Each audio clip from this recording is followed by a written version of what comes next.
back end of creation. Our text is taken from Genesis chapter 1. We're going to read verse 1 and verse 2. Genesis chapter 1, verse 1 and verse 2. It says, "In the beginning, God created the heaven and the earth. And the earth was without form and void, and darkness was upon the face of the deep. And the Spirit of God moved upon the face of the waters." Now you see, this is the beginning of creation. The Bible says God created the heaven and He created the earth. We're going to look at the composition of the heaven that He created. Then we'll go to the earth, look at the inhabitants, and draw some conclusions. Now in that chapter 1, verse 1, it says He created the heaven, He created the earth. Let's look at the heaven first. In Revelation chapter 4, verse 1 and 2. Revelation chapter 4, verse 1 and 2. Revelation 4, verses 1 and 2. It says, "After this I looked, and behold, a door was opened in heaven. And the first voice which I heard was as it were of a trumpet talking with me, which said, Come up hither, and I will show thee things which must be hereafter." Verse 2, "And immediately I was in the Spirit, and behold, a throne was set in heaven, and one sat on the throne." Now, this is talking about heaven. That when the door of heaven was opened, he saw a throne, and there was someone sitting on the throne. Let's look at who that person is that is sitting on the throne. Like I said, this is a teaching class, not a preaching. So we're going to be opening a lot of scriptures to buttress our point. And we're also going to be deliberate, like I said earlier, so that every shades of people can understand what we're saying. We're going to Isaiah chapter 66, verse 1. Isaiah 66, verse 1. And I read, "Thus said the Lord, the heaven is my throne, and the earth is my footstool. Where is the house that ye built unto me? And where is the place of my rest?" So we can see here that there's a throne in heaven, and the one sitting on that throne is God Himself. Now we have a heaven that has a throne, and there's one sitting on it who is God. Then we have some other people in heaven that we call the host of heaven. Let's see Nehemiah chapter 9, verse 6. Nehemiah 9, and I read verse 6 of it. It says, "Thou, even thou, art Lord alone. Thou hast made heaven and heavens of heavens, with all their host, the earth and all things that are therein, the seas and all that is therein, and thou preservest them all, and the host of heaven worshipeth thee." So, we have seen also here that a host of heaven. Because of time, I might not go into the composition of the host, but we know that there are angels in heaven, there are cherubim in heaven, there are seraphims in heaven, there are elders in heaven, and all manners of people that make up the heaven. Then we also know that the heaven also, like every other kingdom, has a constitution. And that is in Matthew chapter 6, verse 33. Matthew 6, 33. We're going to Matthew 6, verse 33. And it says, "But seek ye first the kingdom of God and His righteousness, and all these things shall be added unto you." Let's see again Romans 14, 17. Romans 14, 17. Book of Romans 14, 17. Romans 14, 17. "For the kingdom of God is not meat and drink, but righteousness and peace and joy in the Holy Ghost." So from all of this, we see that there's a heaven that God created in Genesis chapter 1, verse 1, that has a throne. Seated on the throne is God Himself. It has God hosts. Those are the inhabitants of heaven. We have the angels, we have the cherubim, we have the seraphim, we have the elders. and that it has a constitution or a culture of righteousness. That is the heaven that God created, and we have seen that from the passages we have read. Now, we also know that God created the earth. I know when we look at the Bible, chapter 1 of that Genesis verse 1 that says, at the beginning God created the heaven and the earth. We tend to think that the earth and the heaven were created at the same time. Bible didn't actually say so, but we think so. Turn with me to Job chapter 38, that we see that there was a time lag between the creation of heaven and the earth. They were not created at the same time. Job chapter 38, we're going to read from verse 1 up to verse 7. Then the Lord answered Job out of the whirlwind and said, who is this that darkness counsel by words without knowledge? Get up now, thy loins like a man, for I will demand of thee, and answer thou me. Where was thou when I laid the foundation of the earth? Declare, if thou hast understanding. Who hath laid the measures thereof, if thou knowest? Or who hath stretched the line upon it? Whereupon are the foundations thereof fastened? Or who laid the cornerstone thereof? Verse 7, the last.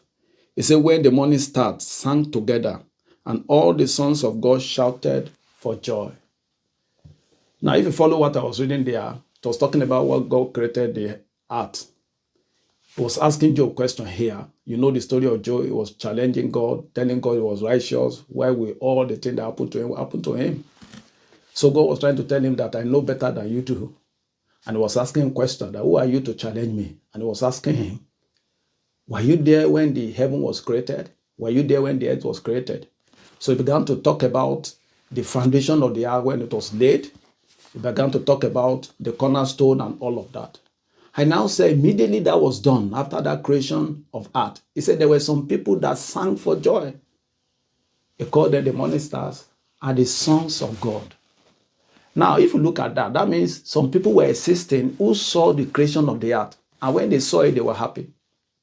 And if there was no earth before that time, invariably that means those people are hosts of heaven. It means they existed before earth itself was created. So we can conclude that there was a time lag difference between the time God created heaven and the time God created earth. And that people were already existing in heaven when the foundation of the earth was laid. And those people, some of them, called the sons of God and morning star, they shouted for joy when they saw the new thing God was doing. And we know that at the time, man has not been created because man was created to live on earth. Earth was already created before God created man and put man on earth. So if there were people that were happy that the earth was just being created, definitely they were not human beings. That they call them sons of God does not make them human. There are some angels that God called the sons of God. Let's see again what the Bible says in Job chapter 1. We see something about the sons of God there. Job chapter 1, and we look at verse 6 of it.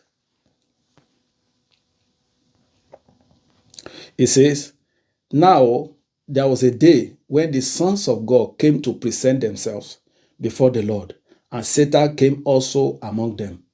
He said there was a day that the sons of God came to present themselves before the Lord. You and I know that no human being has seen God before. So the sons of God here couldn't have been human being. Jesus told us nobody has seen the Father before except he that came from above. Today, no human being has ever seen God the Father, Elohim, seated in heaven. So definitely the sons of God they are talking about here were not human beings. They were the same sons of God that last chapter 38 of Job was talking about. And again, they came in company of Satan. You and I know that human being and devil can't go and see God at the same time. So because they must have been in the class of the devil, angels, host of heaven, then they came to see God. I don't want to go into stories of who particularly they are, because that's not a study today. But I just want us to understand that the people that sang for joy when the house was created, called sons of God, were not the sons of God that you and I are. They were the ones that were existing before we were even created. And that the earth was not created the same time with heaven, because some people rejoice when the earth was created. Now, I even said that we now know that God created the heaven. We don't know how long it took God, because this time we're talking about there was no time yet. Heaven does not run by time. It is head that runs by time. We don't know how long that time was, though there was no time then, that God set out to do another creation called the earth. But we're going to look at the composition of the earth and see what the earth looks like. Let's see what Matthew says, the book of Matthew chapter 6, verses 9 and 10. Matthew 6, verses 9 and 10. It says, after this manner, therefore pray ye, our Father, which art in heaven, hallowed be thy name. 10. Thy kingdom come, thy will be done on earth, as it is in heaven. Now, from this verse there, we can see that God wants the earth to be exactly like the heaven. He said, thy will be done in earth, as it is in heaven. So we can conclude that the government of the earth will look exactly a replica of the government of heaven. Heaven has a throne sat upon by God himself. Then it has host, then it has culture or constitution called righteousness. That means when God set out to create the earth, these are the things he had in mind. That one person will rule the earth for him, and there'll be other people, and their culture will be that of righteousness, because thy will be done on earth as it is in heaven.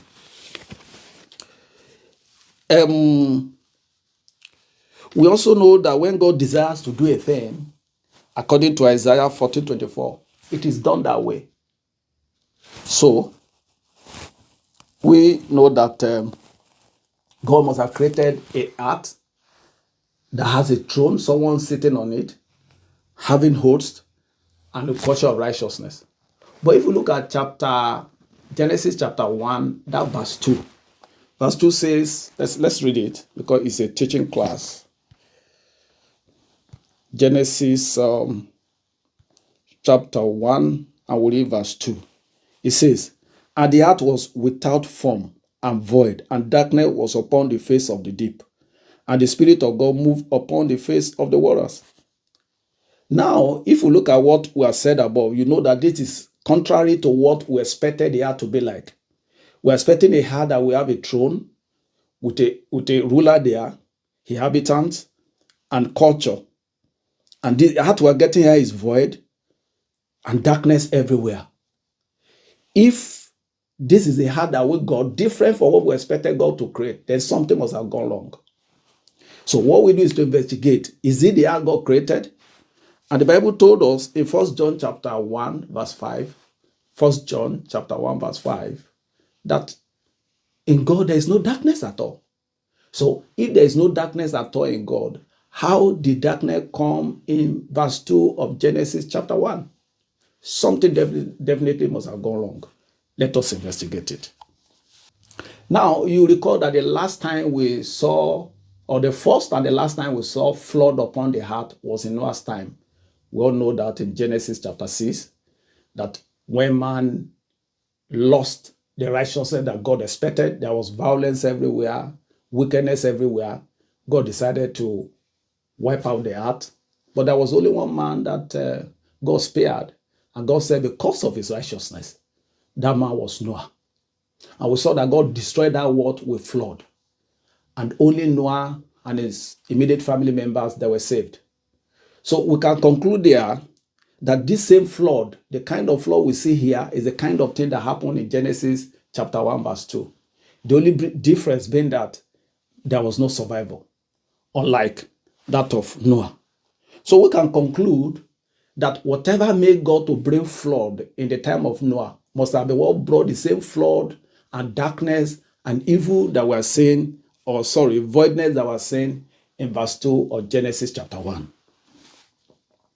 We can also say that the thing that made God to destroy the age before Noah must have been a cause that made God to destroy this one too. They lost the righteousness that God was expecting from them.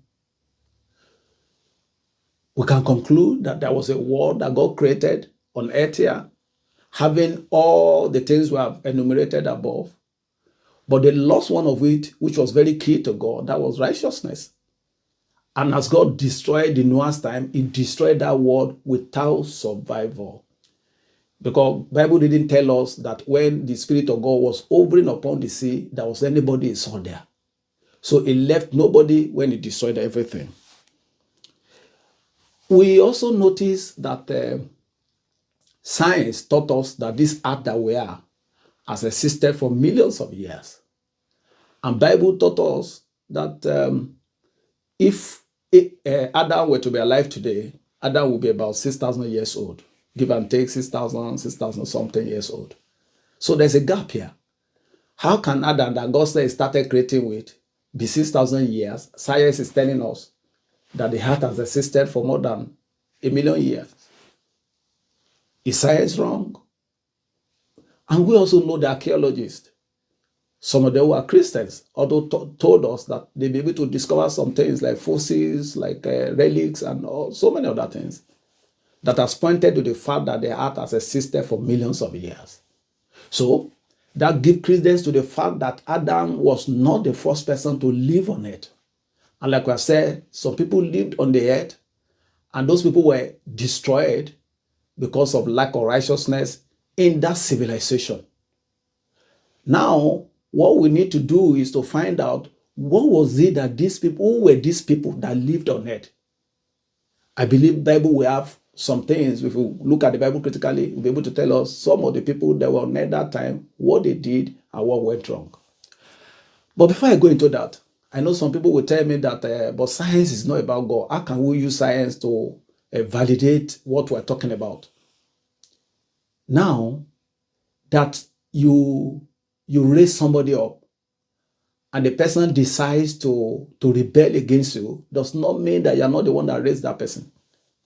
Science itself is what I call should I call it the endowment of God to humanity, to help him enjoy the heart which he has created for him, and to solve whatever challenge or problems that might come along his way as he runs the heart. That is science. It was a wisdom, endowment given by God to humanity. If human being now comes along the line and says God is not the one that gave the science, does not validate the fact that God is the one that gave science. And I'll give us typical examples. And again, I know along the line when we continue to teach, I will be able to teach us where science started from, how God brought science for humanity, even civilization. These are some of the things that I've been privileged to see that God has showed to me in the Bible, that science belongs to him, civilization belongs to him. But you know, whatever belongs to God, devil will definitely come here along the line to want to rubbish it.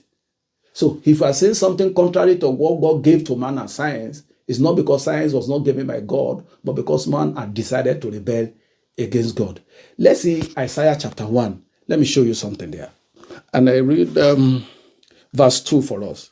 It says, "Hear, O heaven, and give ear, O earth, for the Lord has spoken. I have nourished and brought up children, and they have rebelled against me." He said, I have brought up people and they are rebelled against me. So that is the story of science today. We have decided to go against God in some of the findings that we're making through science. But that doesn't mean that God has stopped giving science to humanity or wisdom to understand what is happening to humanity. Just like we are in the Bible, some people will pick some portions of the Bible and say God told them this. Recently, I heard of a man who married about 4 virgins at the time, and he said he got it from the Bible. Does that mean the Bible that taught that? No. He just decided to do what he wanted. So if human being said God is not the one that gave them science, does not mean God is not the one that gave science, and God is not the one that is giving the knowledge of science. Let me give us a typical example as we wait in our further studies to see what science is all about and civilization. When Adam and Eve were created in the Garden of Eden, a time came that they began to raise children. When they raised the first child, who helped them to deliver that child? They did by themselves. How did they get the wisdom? How did they get the knowledge to know what to do to deliver a baby that is just coming? How did they know that they needed to cut the placenta off? Who told them? That's the wisdom I'm telling you about, that God put a man to help him live. What Adam and Eve did there is what we call gynecology today. That's science. God gave science. So a lot of things even you can think of by now with this little example I've told you that God did as wisdom for man that we call science today. So we can use science to validate whatever we're saying as long as it's not against the Bible. Any science that is not against the Bible can be used. But the one that is against the Bible is the one that has been corrupted by the devil.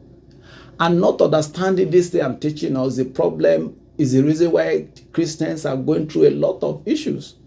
Like some Christians will say, don't go to hospital because it's not of God. We'll go into that too in our subsequent teachings.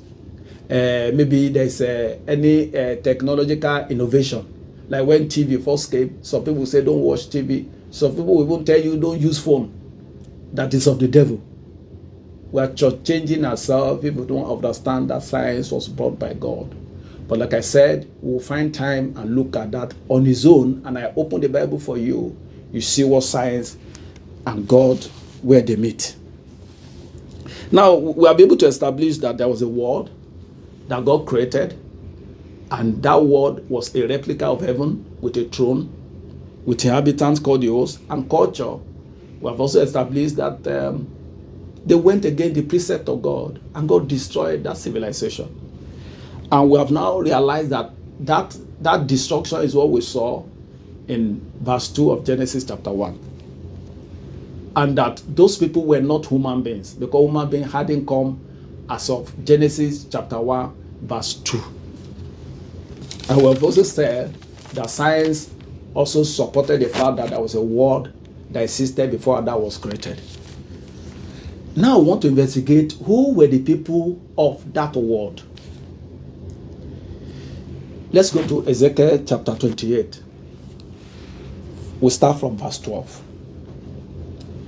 Ezekiel chapter 28, verse 12. Now we're doing all of this to trace why was man created. What did God expect? What was in the heart of God when he was making man? That's what we're trying to trace. Until we understand that there was a world before us, and God brought us to do something for him in line with that world I created, we will not be able to fulfill purpose. So Ezekiel chapter 28, I will look at from verse 12. You will have to follow me because we'll be bringing out some points from that passage. We'll start from verse 12. It says, Son of man, take up a lamentation upon the king of Tyrus, and say unto him, Thus said the Lord God, Thou sealest up the sum, full of wisdom and perfect in beauty. Now, let me explain that place before we go further. He said, he's talking about the king of Tyrus here, and said, this king of Tyrus, that he sealeth up the sum, is full of wisdom and perfect in beauty. Now, if we go further down, you will see that the king of Tyrus, the Bible calls him that it was once a cherub. And we know cherub are inhabitants of heaven, they are not inhabitants of earth. So that means the king of Tyrus is referring to here was not a human being. Because cherubs are not human beings, they are angels. We'll get there. But I just want to make that point that the king of Tyrus we're talking about here is not a human being. And I know you have heard that in the days of Daniel, they talked about the prince of Persia, who waylaid angel Gabriel when Gabriel was bringing a message for Daniel. there was that prince of Persia that stopped Gabriel on the way and wouldn't let him pass the instruction down to Daniel. Of course, that wouldn't be a human being. It was a prince of the evil world. Every kingdom, every city, every nation has angels attached to them. We're going to see that in the Bible too. And also, the kingdom of darkness too, they have their own version of that. They have their own princes. They're attached to kingdoms, they're attached to nations, they're attached to cities, they're attached to people. Let's see that in Daniel chapter 10.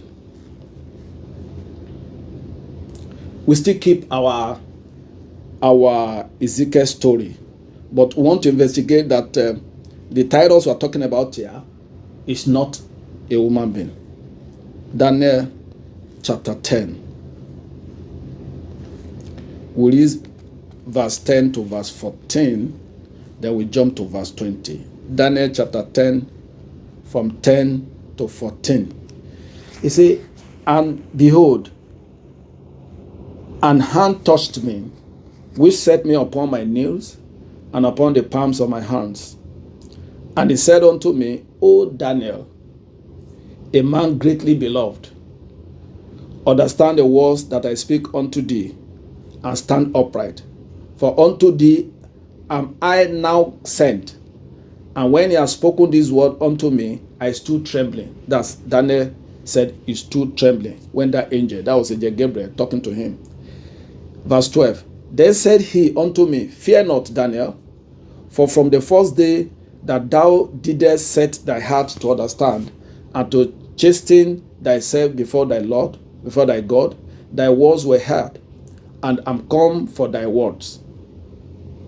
But the prince of the king of Persia withstood me 120 days. He said the king or the prince of Persia, the king of a kingdom, that is agent of the devil, not a human being. Talking about here. Because a human being cannot will an angel. We can't even see them anyway. He said he held him down for 21 good days. But lo, Michael, one of the chief princes, came to help me, and I remained there with the kings of Persia. So you can see here that Daniel had to come. Angel Michael had to come to rescue Angel Gabriel from the stronghold of that prince of Persia. He said, and verse 14, now I'm come to make thee understand what shall befall thy people in the later days. For yet the vision is for many days. So we are saying there that there was a king of Persia that was not a human being. That means every kingdom has a prince in the kingdom of darkness that is ruling over that kingdom or that city or that town or that group of people. Let's jump to verse 20 and 21. We see something there too. Verse 20 says, then said he, knowest thou wherefore I come unto thee? And now will I return to fight with the prince of Persia. And when I'm gone forth, lo, the prince of Gracia shall come. He's talking about another king here. Prince here. I say the prince of Gracia shall come. But I will show thee that which is noted in the scripture of truth. And there is none that holdeth with me in these things, but Michael, your prince. Verse 20 is talking about another prince again, prince of Gracia, that is going to come and assist them. And it's also talking about verse 21 that Michael is their prince. What's he talking about there? The prince of Israel. So Israel has an angel in charge of it, and that angel is called Michael. The kingdom of darkness too has its own representative that's in charge of Israel. It has its own representative in charge of Persia. His own representative in charge of Tyrus. So the king of Tyrus we are talking about here now is not a human being. Because the Bible told us in the later verse that he was a cherub. So let's go back to that Ezekiel. Ezekiel 28, we're going back there. Ezekiel 28, and we're going to verse 12 again. We're in verse 12. Verse 12. It says, let me read it again. It says, son of man, take up a lamentation upon the king of Tyrus, and say unto him, thus said the Lord God, that sealeth up the sum, full of wisdom and perfect in beauty. Now we'll be able to establish that that king of Tyros was not a human being. Let's establish who he is as we go down. In verse 13, he said, Thou art been in Eden, the garden of God. Every precious stone was thy covering, the sardius, topaz, and the diamond, the beryl, the onyx, and the jasper, the sapphire, the emerald, and the kabuku, and gold. The workmanship of thy tabrets and the pipes was prepared in the day that thou was created. Now, if you look at that place, it said this prince of this king or Tyros we're talking about, he said it was in Garden of Eden, and that it was made from the precious stones that were enumerated here. That means this particular person was in Garden of Eden before. You and I know that when Bible was discussing Adam and Eve, the Bible said they too were in the Garden of Eden, Genesis chapter 2. So invariably, Garden of Eden is on earth, or was on earth. Let's use was on earth. So if this person was in Garden on Eden, that means this person lived once upon a time on earth here.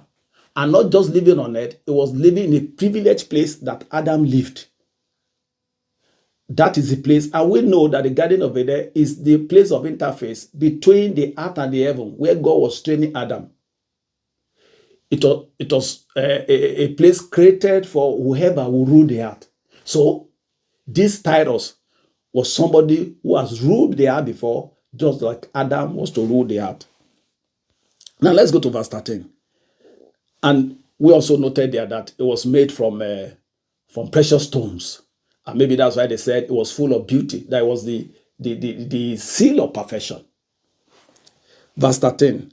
Thou hast been in Eden. Oh, sorry. Verse 14 now. Thou art the anointed cherub that covered. You see there? He said, he was anointed cherub that covered. And I have said this so. Thou was upon the holy mountain of God, and thou walked up and down in the midst of the stones of fire. Note two things there. One, he said it was on the holy mountain of God. It was in heaven. It was once upon a time in heaven. And even cherubs, who are cherubs? Let's look at who cherubs are so that we understand who this person was. He said cherubs were the host of heaven that guard the glory of God. We can see that in the book of Ezekiel. Let's check that quickly so that we'll be sure we're not just talking, that the Bible says so. You see, in Psalm 80 verse 1, Psalm 80 verse 1. Let's keep our Ezekiel one side, because we'll still continue. Psalm 80 verse 1. It says, Give ear, O shepherd of Israel, thou that leddest Joseph like a flood, thou that dwellest between the cherubs, shine forth. It's talking about God there. He said God stays in the midst of cherub. Where God is situated in heaven is at the center of cherub. They are the closest people to God in heaven. There are so many passages that support that. Let's also see Ezekiel chapter 10 verse 4. Ezekiel chapter 10 verse 4. I told you it's a Bible study so that we can understand, what led to the creation of man. Ezekiel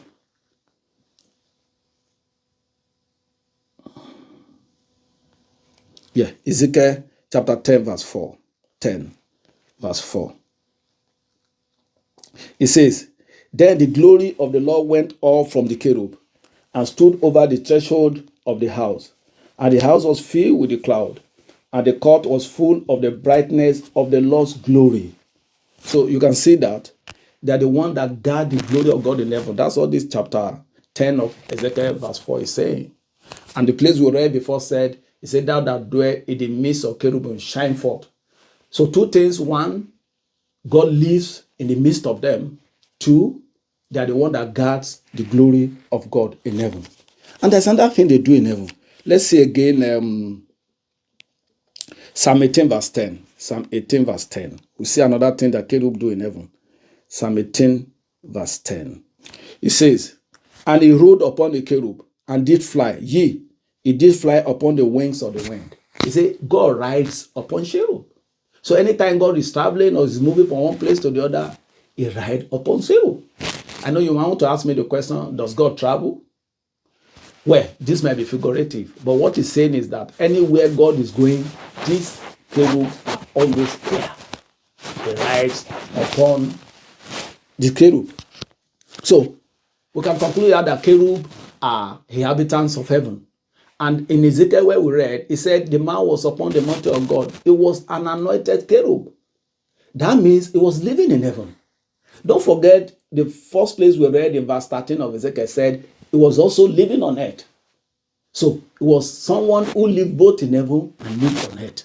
Let's go further as we return back to Ezekiel chapter 28.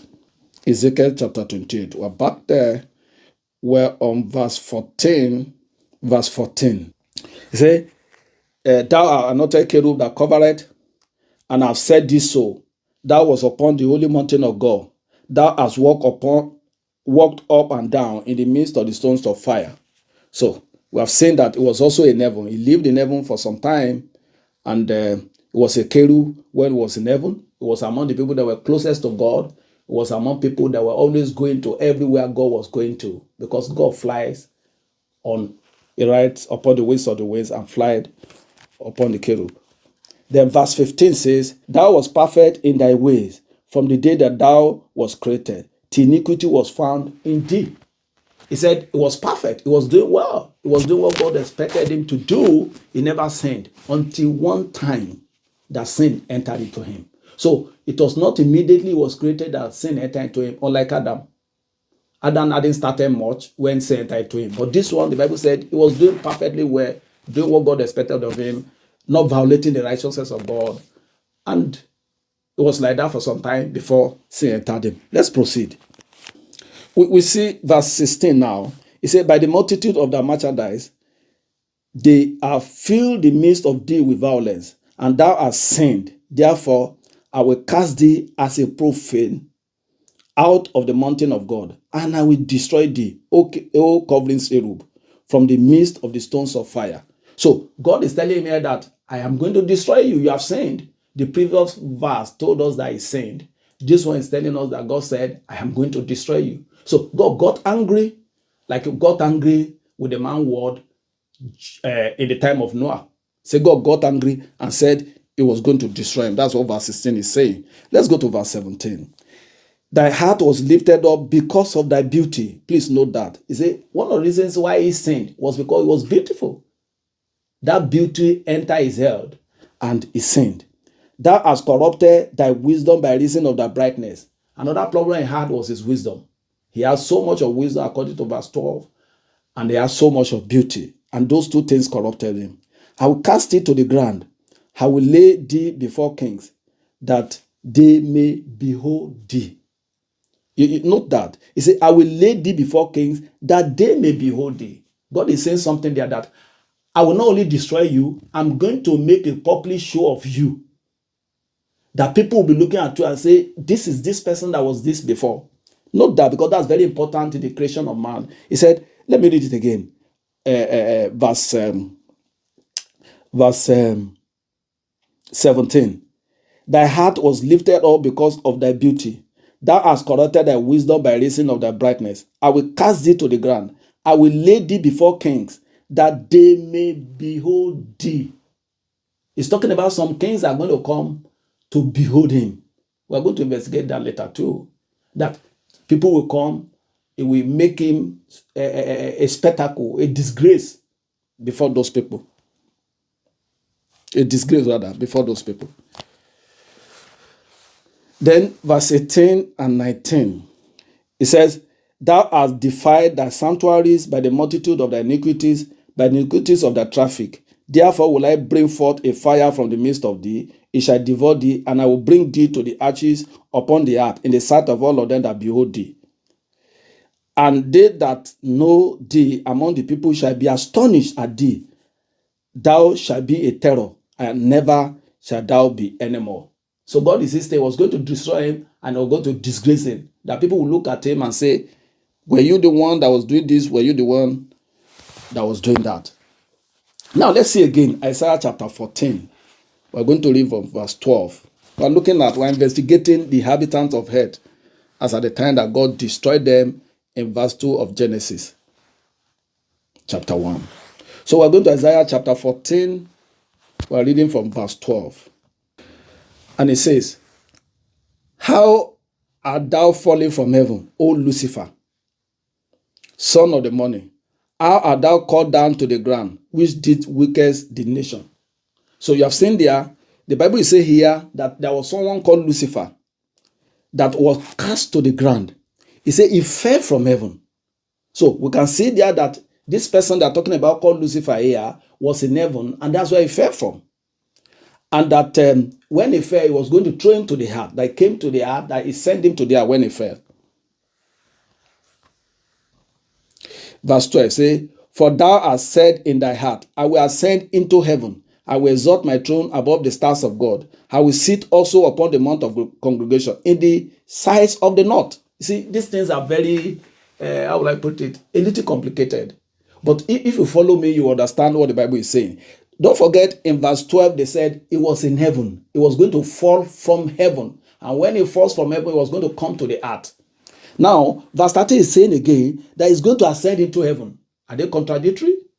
He said he's going to ascend into heaven. That one said he fell from heaven.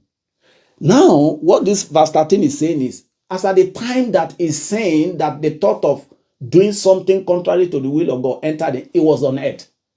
So, he wanted to ascend to heaven. It was below heaven. For him to want to ascend, that means it was below heaven. So, he wanted to ascend to heaven. And it was from there, he said he was going to exalt his throne above the stars of God, just if he gets to heaven. Let's read verse 14 again. That might give us some clues. He said, I will ascend above the heights of the cloud. I will be like the Most High. I will ascend above the heights of the clouds. For something to ascend above the height of the clouds means it's either at the level of clouds or it's below the cloud. So when sin entered this person we're talking about here, it was living either at the level of the cloud or at a level below the cloud. And when that sin entered him, what he wanted to do was to ascend into heavens. So you will remember when we get to Revelation, you will now see that when the Bible says he fell from heaven, it was in heaven he carried out his thought. The thought he had when he was living below that cloud or at the level of cloud was carried out in heaven. So it was there that judgment or throw him to the earth came from. But where they say enter him and he traveled from to go and carry out that act was at a level below the cloud or at the same level with the cloud. That means the realm of the earth, atmosphere down. And he said there, I say, I will be like the Most High. We have to get that correctly too. He didn't say he will be God. He said, I will be like him. He wanted to declare autonomy. Possibly he was tired of being under somebody who said he's a king somewhere, then me, I'm the smaller king somewhere. I have to take instructions for him like that. Just like we see today. So he wanted to declare autonomy. Not that he wanted to completely become God, but he wanted to be at par with God. God will have his own kingdom. He will have his own kingdom. He will no longer be subject to God. He will be able to do whatever he wanted in his kingdom, just like God will have to do whatever he too wanted in his own kingdom. Now, verse 15. Yet thou shalt be brought down to hell, to the sides of the pit. The same judgment of Ezekiel is still saying the same thing here. He said, you'll be brought down to hell, to the side of the pit. Verse 16. They that see thee shall narrowly look upon thee and consider thee, saying, is this the man that made the earth to tremble and these shake kingdoms? So the same thing that Ezekiel that we read in verse 18 is saying, that he was going to disgrace him before people. People will marvel that, is this the same person that we used to hear of? That's what this verse 16 is saying. But I know this place called him, he said, is this the man that made the earth tremble?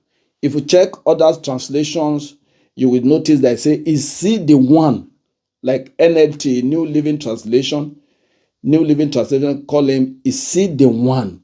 So he is not a man. We are saying that Lucifer is not a man. So, but translation here is saying, is he the man? But we see other translation saying, is it the one? So that place says he will be disgraced. That made the world as a wilderness and destroyed the cities thereof, that opened not the house of his prisoners. Is he talking about people will look at him when they disgrace him? He will be disgraced, and these are what people will be saying. All the kings of the nations, even all of them, lie in glory, everyone in his own house. Praise the Lord. Now, that is what we can see from Ezekiel, that there was somebody who was living at the realm of the cloud, and sin entered into him. He desired to go to heaven, and that when he got to heaven, he wanted to be at par with whoever was ruling heaven. That's God. So the point of ascension was from earth, but when he was thrown down from heaven, because the battle actually took place in heaven. Let's go to Revelation to ascertain that. Revelation chapter 12, we start from verse 7. Revelation 12, we start from verse 7. And he said, and there was war in heaven. Michael and his angels fought against the dragon, and the dragon fought and his angels. Verse 12, and prevailed not, neither was their place found any more in heaven. And the great dragon was cast out, that old serpent, called the devil and Satan, which deceived the whole world. It was cast out into the earth, and his angels were cast out with him. So you have seen here that it was in heaven that the battle took place, and we have seen also in Isaiah that he wanted to ascend to heaven. So eventually he ascended into heaven, he got to heaven, he declared his autonomy there, and from there was battle. And the Bible says in this place we read in Revelation that he was cast down back to earth. From where he came from, he was sent back home to where he came from. And we see also in verse 12, let's jump to verse 12 to save time. He said, therefore rejoice, ye heavens, ye that dwell in them. Woe to the inhabitants of the earth and of the sea, for the devil is come down unto you, having great wrath, because he knew that he had but a short time. Now, this place is telling us that when he was cast out of heaven, he came to the earth. And he said he was going to deal with whoever will inhabit this earth, or whoever was inhabiting that at that time. Now, we can conclude from what we have looked at in Ezekiel, in Isaiah, and Revelation, that Satan once lived in heaven. He was a cherub. It was upon the mountain of the Lord.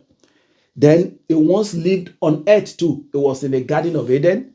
Then it was ascending from the level of cloud into heaven. So he lived in two different places. He lived in heaven. He lived on earth at different times. While living in heaven, he was situated closest to God, and possibly everywhere God went. We established that when we're talking about cherub. The Bible says it was a cherub, and cherub are closest to God. They go everywhere God is going. So it means when he was in heaven, he was among people that were closest to God, situated closest to God, and among people that went everywhere God was going in his time. So invariably, when God wanted to create the earth, and they wanted to have a ruler so that the earth would be a replica of heaven, somebody will rule. He will need somebody who has understood him. So we can conclude from the fact that he was among people closest to where God is situated, and people who always go around anywhere God is going, that he was chosen among the cherubim. He was chosen among them to go and rule the earth on behalf of God. Having understood God, having lived with God for years, don't forget we have established that the heaven and the earth were not created at the same time. So he must have lived with God for time that is not recorded. There was no time then, maybe if you can call it millions today or whatever, because there was no time to record time in heaven. But he lived for a period with God in heaven. Then he came to the earth. Then we also saw that when he was on earth, we don't know how long he lived on earth when he sinned. Why did he sin? He sinned because of his beauty. He sinned because of his wisdom. And when he was cast out of heaven, and you know, we said that heaven was to look, earth was to look like heaven. That means a ruler, then host. Just like heaven, a ruler, then host. Invariably, he has inhabitants on earth who he was ruling over, who did not have access to God. We have seen that in character of God, that even the time of Moses when he created man, Moses was the only one that was having access to God. It was the one that would come and tell the people of Israel what was happening. So the same way here, in the character of God, that he wanted a ruler who will rule and will be the one to carry anything about other people in that civilization to God. So they had no access to God. So when they fell from heaven, definitely he had access to all these people. These people didn't have access to God. Whatever he told them was what they were going to believe. They were like his subjects. So he came and easily corrupted them. So the whole earth became corrupted. And God did what we saw in chapter 1 of Genesis, verse 2.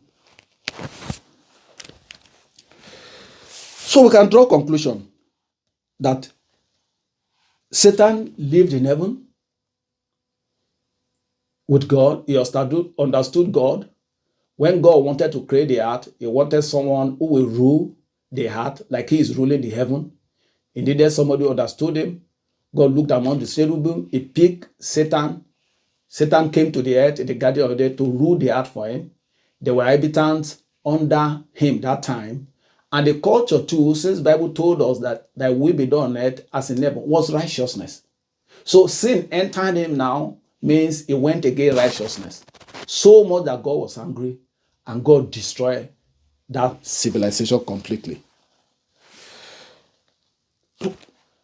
Now, the last thing we are going to do is to establish who were the inhabitants of the earth as at that time, since we said human being had not been created in verse 2 of Genesis. If we look at the Bible typically, God is a consistent being. The Bible says it does not change. Whatever God does today is what he will do tomorrow. Whatever he does today is what he has done before. So for what God is doing today, you can guess or determine what God must have done before. Now, if we look at the Bible, when God created this human world, our own civilization, if you look at that Genesis chapter 1, you begin from verse 3 down, you will see every day after every creation, he will appraise what he has created. He will now say, and God saw that it is good. And you also notice that he will say he created them after their own kind. When he created animal, he created animal after their own kind. When he created birds, he created birds after their own kind. When he created the plants, he created them after their own kinds. So we can say that is the habit of God, to create everything after his own kind. So that goat will not give birth to lion. Lion will not give birth to leopard. No, you must bring forth after your kind. If you see things not bringing forth after his kind, is not of God. It's contrary to the character of God. So if we have established that, then we can invariably say that if devil was the one that ruled that world, and we know that devil is a spirit, or Satan, or Lucifer, as the case may be, is a spirit, then definitely the people on earth then, if they must be after the kind of devil for him to be able to rule them and for them to be able to understand him, they must have been spirits like him. Now, if they are spirits, let's say that, spirits too have bodies. They might not be carrying our own kind of body, but every spirit has his own body. God is a spirit. God has body. Jesus talking, he said, none of you have seen the shape of the Father before. That he has a shape means he has a body. So spirits are bodies. Let's see that in Ezekiel chapter 10. Ezekiel chapter 10. We're going to look at verse 9. We start from verse 9. Ezekiel 10:9 says, and when I looked, behold, the four wheels by the cherubims, one wheel by one cherub, another wheel by another cherub. And the appearance of the wheels was as the color of a berry stone. And as their appearances, they therefore had one likeness. You've seen likeness again. As it is a wheel had been in the midst of a wheel. When they went upon their four sides.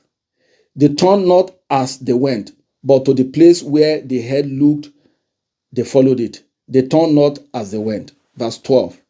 You see, and the whole body, and their back, and their hands, and their wings, and their wheels were full of eyes round about, even the wheels that they four had. You have seen there in that verse 12 that they have bodies. These are the cherub in heaven. These are spirits in heaven. And this place telling us that they have their bodies. Their body might be different from ours, but definitely spirits have bodies different from human body. So we have established now that spirits have bodies, and that we also know that spirit don't die. Spirit don't die. Even human being, our body can decay. We don't die.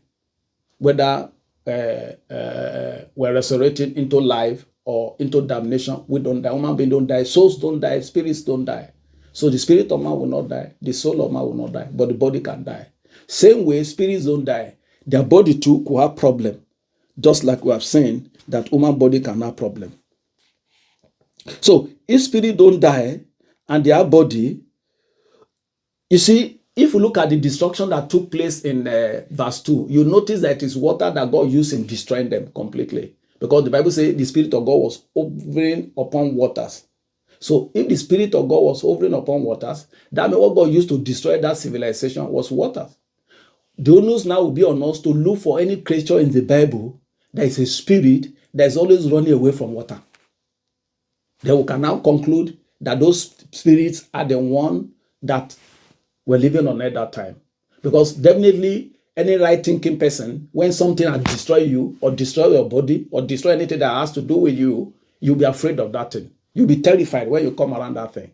So let's go to Matthew chapter 12. Matthew chapter 12. We're going to read from 43. 2 verses, 43 and 44. So I read Matthew 12, 43 and 44. When the unclean spirit is gone out of a man, he walketh through dry places. Mark that. He walketh through dry places, seeking rest, and findeth none. So when he's saying here, when you cast out devil, the place it goes is dry place. Dry places, every dry place it goes, he will be looking for where to stay. The Bible said he looks for dry places, seeking rest. That's why he wants to rest, afraid of anything that is not dry. And verse 44 says, then he said, I will return unto my house from where I came out. And when he is come, he findeth it empty, swept, and garnished. So this place, we read it at the beginning. Jesus was talking about demon, that when you cast out demon from somebody, he said the first thing that demon will do is to go to arid regions, looking for any place that is arid, where to rest there. He didn't say to just go there everywhere looking for a place. He said to go to arid region, looking for a way to stay. If he cannot get any arid region to stay, then it goes back to where it's coming from. So we can say that these demons, these creatures that God or Jesus are talking about here, are creatures that are afraid of water. What could have made them to be afraid of water? It could only have been that it was water that destroyed their bodies. Don't forget that they don't have bodies because we don't see them. So if they don't have bodies, that means their bodies have been destroyed. What destroyed their body? Definitely water, because they are afraid of water. We cannot draw conclusion that the inhabitants of the earth at that time were spirits, because devil is a spirit. They had body, because we have established that every spirit has its body. And we see that there are demons who are afraid of water, and we know that God used water to destroy that civilization. So invariably, the inhabitants of the earth at that time must have the demons that we'll talk about today.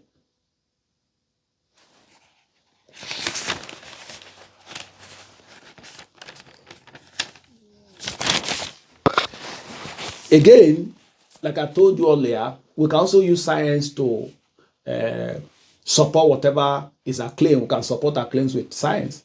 Science has also told us that there are some animals that lived that time, like the dragon, like mastodon. They live around that age. Their fossils have been discovered by archaeologists, that they lived around that time. We can now conclude from there that there was a civilization that God created before he created man. He destroyed that civilization in verse 2 of Genesis chapter 1. Why? Because they rebelled against him, and he destroyed them with water. And the inhabitant of that time, he threw devil to the earth to corrupt them, and they are still on earth, but they have lost their body, and they are always afraid of water, because it was water that God used in destroying them. I know some people might tell me that we have demons living in the sea. Of course, they look for bodies.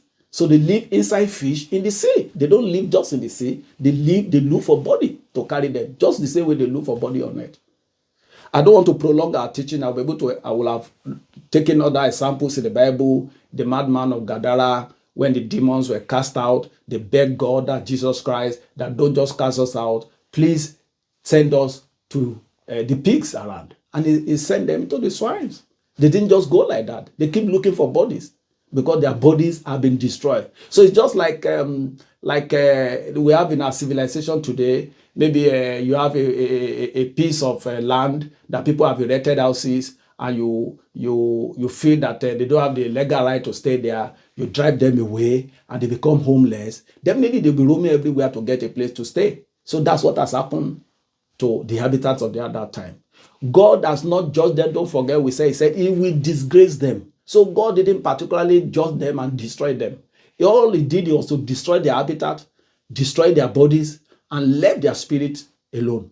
So we have the demons, we have the devil that has spirits without body roaming around the earth as at the time God created human beings. To conclude finally today, we're going to look at some misconceptions among Christianities.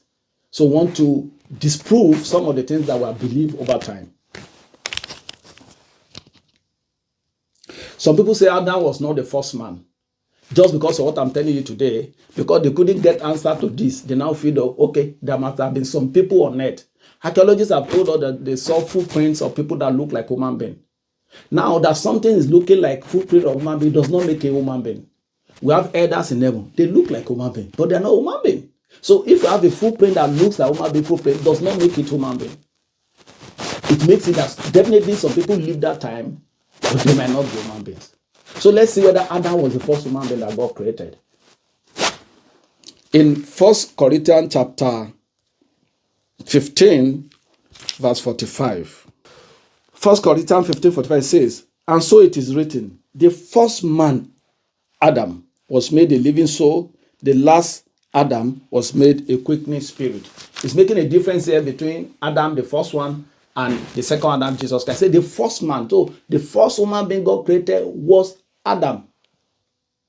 That people were living on earth before Adam does not make that there were human beings before Adam. There were people definitely, but they were not humans. Adam was the first human being that God created. This says so. The Bible says so. So we cannot say there were human beings living on earth before Adam. Like some people say, who did Adam? For instance, that there were people when Cain left the presence of God and he went to Nob, and there were people there. Who were those people? When we get to that place too, we might look at it. But the truth is that there were people on earth, they were not human beings, and they don't have the faces of human beings. They were spirit, and they still live with thought up to today. So you can understand why there are demons around us that we cannot see. And all they want to do is to possess human beings. Then some people say that demons are offsprings resulting from the union between man and angels of Genesis chapter 6. Now, if you read Genesis chapter 6, you see there they said the sons of God. The same sons of God we talked about in the book of Job that told you they were angels in heaven. They were marrying human beings in chapter 6 of Genesis. And the Bible said that was one of the main reasons why God destroyed that civilization and spared only Noah and his family members. So some people now claim the offspring of that union that human being had with these sons of God are what become demons today. No, that cannot be correct. It cannot be correct. It cannot be correct. One, because as at that time that we are talking about in Genesis chapter 6, the entire human being might not be more than maybe 500,000. The world was just starting. So human being on earth can be more than 500,000. So if God destroyed them and this demon was the human being today, that means the demon we have on earth is 500,000. You and I know that there are millions upon millions of them. The one in one man called the Madman of Gadara were about 2,000, a legion. So it cannot be, if they were the demons we have today, then they'll be limited in number. They'll be just about maybe 200 or 500,000. The world was just starting then. We're not many. Another thing is that let's go to that Genesis chapter 6 itself. Genesis chapter 6. Let's read verse 4 of it. We see the union. He said, they were giants in those days. Okay, let's start from verse 1 so you get understanding of what is happening there. Let's start from verse 1 of Genesis chapter 6. And it came to pass, when men began to multiply on the face of the earth, that daughters were born unto them. Human beings were having daughters. That the sons of God, don't forget the sons of God we talked about, that there were angels in heaven, in that rejoiced when the earth was created. That's the one they're talking about here. That the sons of God saw the daughters of men, and they were fair. And they took them wife of all which they chose. And the Lord said, my spirit shall not always strive with man, for that is all, he also is flesh, yet his days shall be 120 years. Verse 4. There were giants in the heart in those days, and also after that, when the sons of God came into the daughters of men, and they bare them children. He said, the same became mighty men, which were of old, men of renown. Mark that. Now, what's this place saying? The sons of God were living with human beings on earth. They decided to marry human beings and began to raise children. And the Bible said the children they were raising were giants of those days. Note verse 4. It said, and they were the renown. I say it again. It said, these were the mighty men who were of old, men of renown. They were the men of renown. They were human beings that they gave birth to. They didn't give birth to spirits. Because the angels themselves were acting as human beings that time. And whatever they were bringing for the union of human beings and those sons of God, angels, the product were human beings. God is very meticulous about what to cause everybody. Your body structure determines who you are. I've told us there about spirits too. We'll get there to look at the body structure of man, how man is structured. Man, when God says man is a man, that means he has everything that makes him look like man. So what they were giving back to that time, even though it was angels that of nature was with human beings, is the same thing that we have today like human beings. And we know that when any human being dies, that's the end. He say it's given to a man to live. After that is judgment. When human being die, they don't turn to demons. When human being die, they go and wait, whether in paradise or in hell. So to say that the giants of that time or the product of that union is what we have as demons today is not correct. If Bible said the product of that time were men, if Bible has said they were bringing forth structure or species that were different from men, or if they have said they were bringing forth angels, we'll say, okay, they could be demons. But if what they were bringing forth were men, the only difference is that they were giants. They were bigger than normal men. But the truth is that their structure were that of men. So when they died, they must have gone the way men go when men die. They can't be angels. They can't be the demons we have today. Now, let's go to another thing that people believe. And again, before I forget, they were giants, mean that they can be seen. For people to call them giants, they can be seen. We know we can't see spirits. So, they can't be demons. Demons, we don't see demons. People could see them then. The another thing that people believe is that some people say the throne that Satan desired was the throne that Jesus, after ascension, after he had redeemed us and he ascended to heaven, that was the throne that Jesus was going to sit. That Satan saw that throne in heaven, prepared, kept there. He was always eyeing it, and he wanted to take over that throne. That can't be true. Why? Because we know that as at the time that Satan sinned, human being had not been created at all. So the thought of redeeming man hadn't even come, because there was nothing like human being in existence then. As at the time that Satan was going to sin, everything was still running perfectly. Nobody knew God was going to bring another civilization called human being, and so there was no way God would have prepared a seat that Jesus who was going to redeem human being was coming to sit down upon. Now you might say, yeah, God used to prepare things ahead. Yes, God prepared things ahead, but that used to be in his mind. The Bible says that in Deuteronomy chapter 29, verse 29, that secret belongs to God, and what's revealed to us is for us and our children. So God likes keeping secret. You know that. Like all we're teaching today, with all humility, you notice that maybe there are things that we have not heard before. But when it pleases God, we will now reveal it. And this has been there. Our eyes won't see it except God himself wants us to see them. Again, we have a place in the book of Proverbs that says, it is glory of God to hide a thing. It's the honor of the king to search it out. So God takes delight in hiding things. He wants you to search for it. So there's no way in the character of God, he wanted to do something, devil had not fallen, there was no trouble at all. Then he will go and keep a seat that somebody who will take over from devil or who will redeem human being will come and sit upon. When the thought of creating a human being had not come, when devil has not even misbehaved, because if devil didn't misbehave, there wouldn't have been thought of creating a human being. Of course, I believe that God knew from the foundation of the earth that Satan was going to misbehave.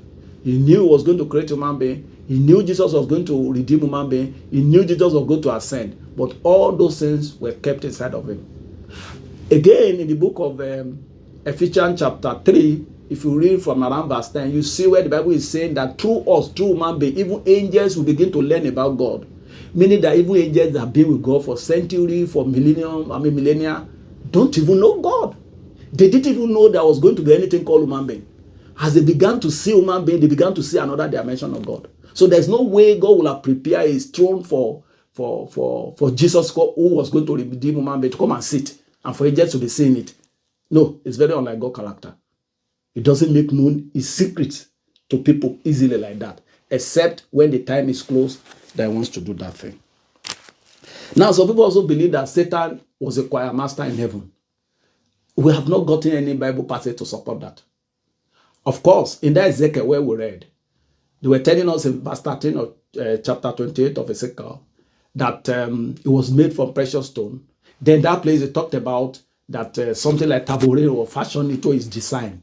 That doesn't make him a choir master. I mean, that was his design, and the Bible says it was designed like as a cherub. That means every cherub has that in himself. For you to be a cherub, you must have had that in yourself. It was not only Satan that had that. It was designed like that. But we have no reference in the Bible that ever told us it was a choir master in heaven. No, there's no reference to that. And anything that's not in the Bible, we cannot just take it or draw inference based on what we're thinking. No, it's not likely. Then some people say aged as saint, because if you read that Revelation when we're reading it, we noted there that there were people that supported Satan when he wanted to declare his autonomy. There were angels like him too. So but people believe that those angels were the ones that are on earth today. No, they can't be. They cannot be because everything, like I told us about structures, your structure will determine where you are going to live. Or let me not just let me put it this way. The way a creature is structured will determine where that creature will live. There are creatures that have terrestrial body. Those are the ones that can live on earth. First Corinthians chapter 15 told us that. And there are ones that have celestial body. Those are the ones that live in heaven. Your body will determine where you live. If you are carrying a celestial body, you live in heaven. If you are carrying a terrestrial body, you live on earth. So angels are meant for heaven. And since they are meant for heaven, that means their body is celestial. They can't live on earth. And the ones living on earth are terrestrial. They can't live in heaven. Although from the Bible, we realize that there were hybrid creation called the sons of God. And you notice the Bible was very specific about them. Sons of God.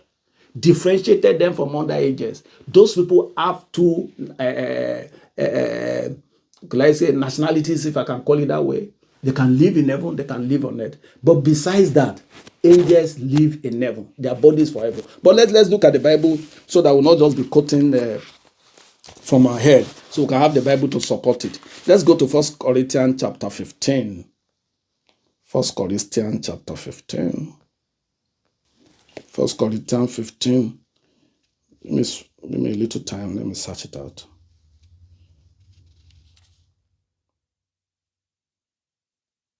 Okay.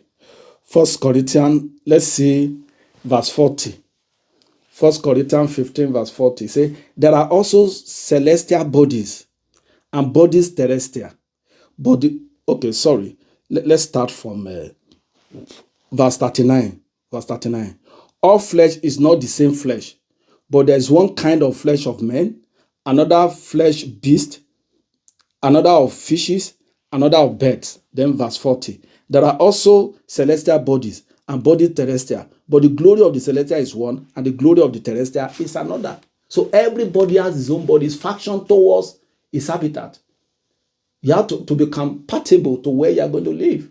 So angels are fashioned to live in heaven, while a human being, for instance, when God created the world, fashioned to live on it.